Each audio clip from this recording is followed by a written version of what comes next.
Abu Abdurrahman from the UK says, can you tell us something about the deeds and the best of deeds that we can perform in Ramadan? Akhi, the sky is the limit. Anything that is good that you can offer in Ramadan, this would get you closer to Allah Azza wa Jal. Upon the top of the list is avoiding sin. So the best deeds you can do in Ramadan is to avoid sin, major and minor.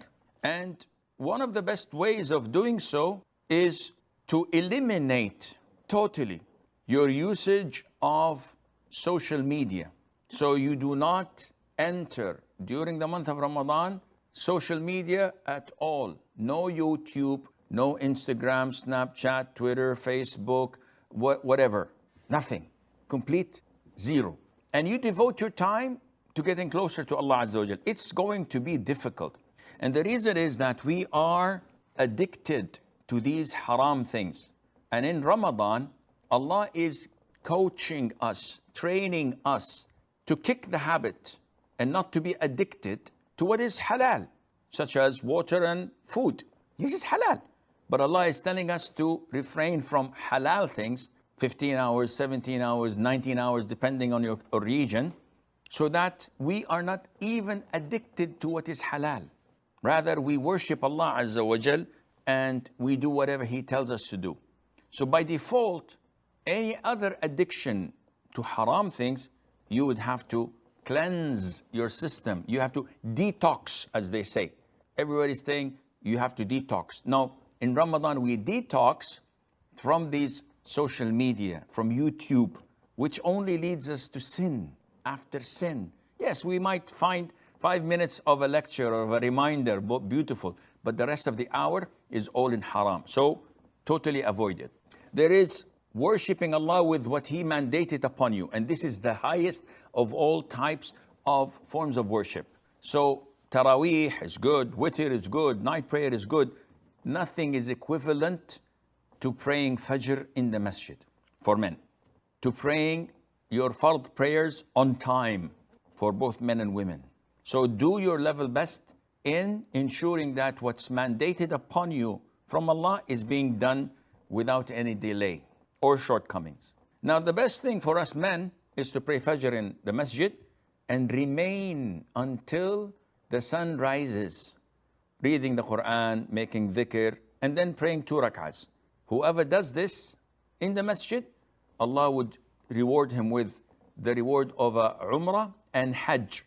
Perfect, perfect, perfect. And this is every single day. So 30 days of Ramadan, 30 Umrah and 30 Hajj.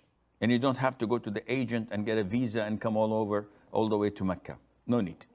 You can recite the Quran and finish it once every 3 days.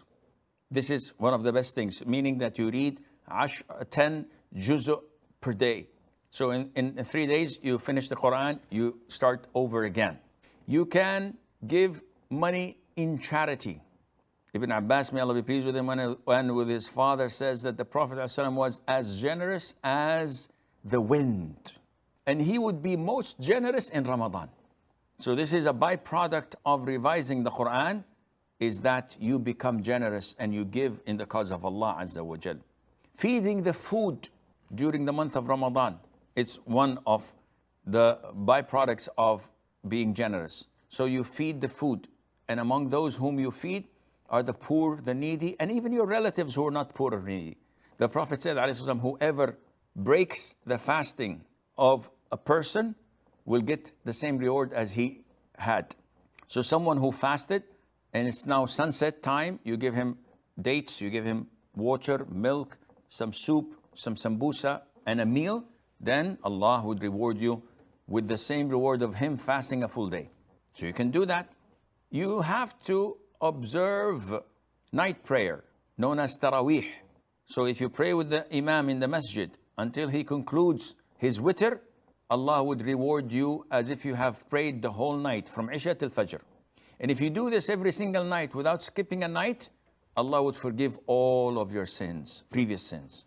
And you can do Umrah, you can visit your kinship and connect to them so that whatever was severed, you patch it up. You can check on the poor, the needy, those who need medication, and give them. The sky is the limit. A lot of dua, a lot of dhikr, especially dua when you break your fast. The Prophet told us ﷺ, that the dua is answered, it's not rejected. A lot of dhikr throughout the day and the night. And as I said, the sky is the limit.